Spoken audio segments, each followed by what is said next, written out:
The sun rose over Beersheba on the 1st of November 1917. The battle for the town was over, but the campaign was far from won. As Australian patrols rode north from the captured town, they discovered the Ottoman army had abandoned its positions and fallen back towards the formidable Tel el-Sharia line. Prisoners confirmed the withdrawal. Ahead lay the next stage of the Palestine campaign, a relentless pursuit across some of the harshest country the Light Horse would encounter. For the men of the 10th Light Horse Regiment, victory at Beersheba brought little rest. Their horses were exhausted, water was scarce, and the enemy was retreating but not defeated. The regiment withdrew from its front-line positions and spent the day watering horses from muddy pools in Wadi Sabah. Lieutenant Kingdon recalled, "With great difficulty the horses were watered at the muddy pools left by the rain in the wadi, and A Squadron relieved C Squadron, who were on a high point northeast of Beersheba. Here we were lucky in obtaining a feed for our hungry horses in the way of barley, and also obtaining 4 sheep and a portion of bullock for the men. The fresh meat was very welcome after the tinned meat."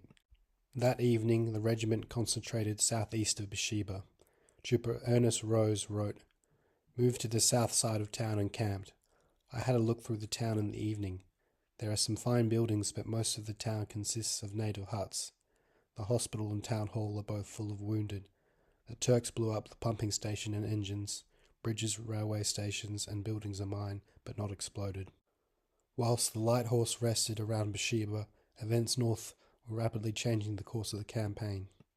On the night of the 1st of November, British infantry attacked the Gaza defences. At 11 p.m, troops of the 52nd Division stormed and captured Umbrella Hill, southwest of Gaza. Then, at 3 a.m. on the 2nd of November, a major assault was launched across a front of nearly 5,000 yards. The 54th Division advanced from the coast northwest of Gaza through Sheikh, pushing deep into the Ottoman lines. Repeated Turkish counterattacks were thrown back with heavy losses. The pressure on Gaza was becoming unbearable. For months the city had anchored the Gaza-Beersheba line. Now that line was beginning to crack. Back at Beersheba, the 10th Light Horse spent the next 2 days helping repair damaged wells and searching for water. The effort produced little success. Water shortages became so severe that the planned attack on Tel el-Sharia had to be delayed. On 4th of November, the Australian Mounted Division withdrew to Qam to water its horses. The following morning, the division rode towards Wadi Ghazi. Meanwhile, 20 Corps advanced against the Turkish 7th Army entrenched around Tel el-Sharia. The Australian Mounted Division was ordered to cover a vast 15-mile gap between 20 Corps on the left and 21 Corps on the right. By 6th of November, British infantry had broken through at Kawuka and were pushing north. Also on the 6th, the 10th Light Horse was relieved by the 8th Light Horse and moved back to Hizaya to water the horses. The following morning, the British 60th Division attacked Tel el-Sharia and the 10th Division struck Harira. By midday, the Turks had abandoned Tel el-Sharia and fell back to new positions further north. At dawn on the 7th of November, the 10th Light Horse crossed Wadi Hanafish and advanced towards Tel el-Sharia. The regiment rode past abandoned positions, crossed the Gaza-Beersheba road, and halted beyond the railway line. The pursuit had truly begun.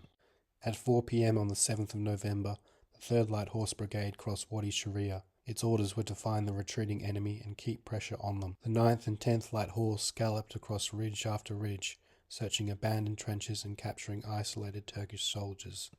But the main Ottoman rearguard remained elusive.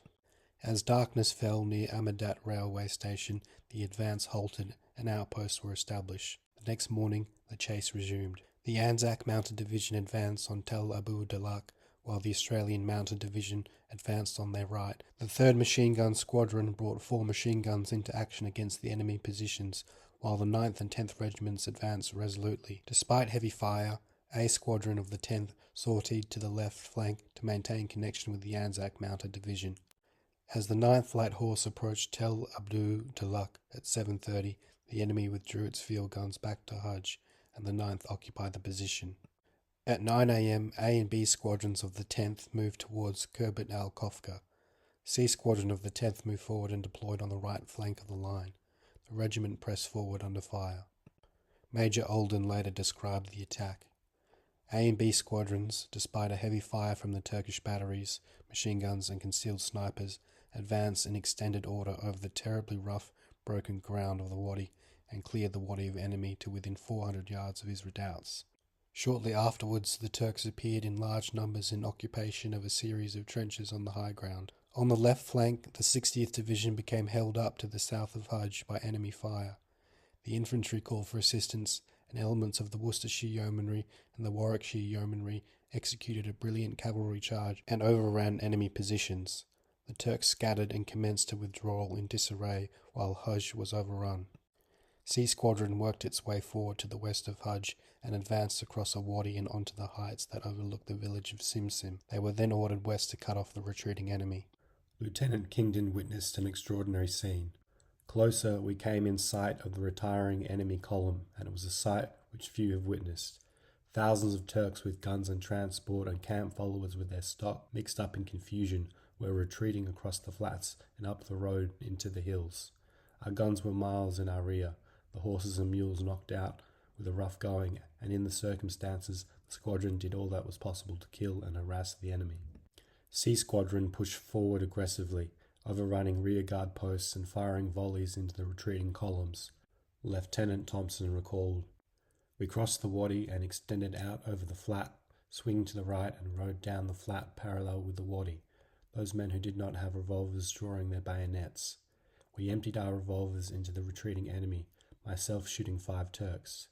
We charged down what appeared to be a substantial enemy transport column about 600 yards away, the drivers and escorts of which started to make off, some cutting horses out of the wagons and getting away on them. Shrapnel and machine gun fire was brought to bear on us. I then recrossed the wadi and secured good cover for the horses." During the afternoon, A and B Squadrons and the 9th Light Horse moved slowly forward through the 1-mile span of Wadi Jamama. Enemy snipers were prolific, and the advance was carried out with some difficulties, but several posts were overrun as the advance slowly proceeded to within 400 yards of the main Turkish positions. At 4 p.m, A and B Squadron and the 9th Light Horse mounted and galloped onto the ridges beyond the wadi, and the Turks scattered in disarray, and a number were captured before dusk. By nightfall on 8th of November, the 3rd Light Horse Brigade occupied positions northeast of Hajj. The 10th Light Horse had suffered only 1 man killed and 6 wounded. The Turks had destroyed the wells at Hajj, so the Australian Mounted Division were diverted to the wells at Jamama, where it did not subsequently complete watering until the afternoon of the 9th.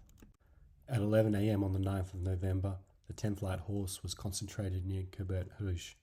The regiment moved out at 4 p.m. to the station for a divisional rendezvous and then moved through the night in a northeasterly direction towards the railway near Arak al-Menshi, which was obtained by 1 a.m. without incident.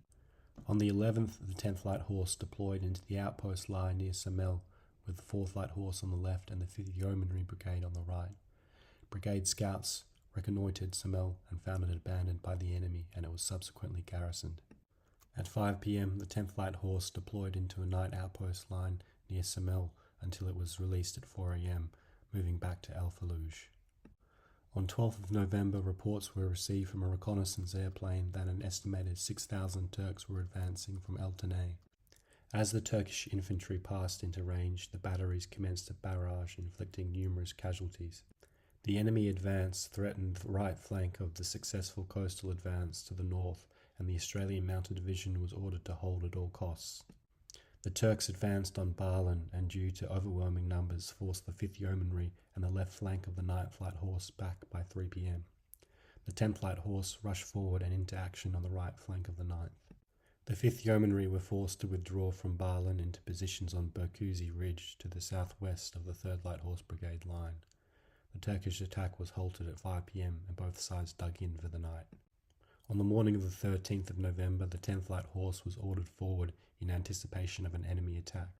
At 1 p.m, the Turks were observed to withdraw towards El Tinar from Berkuzi Ridge.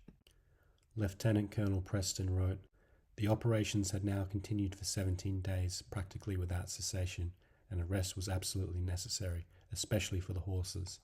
The cavalry divisions had covered nearly 170 miles since the 29th of October, and their horses had been watered on an average once in every 36 hours during that time.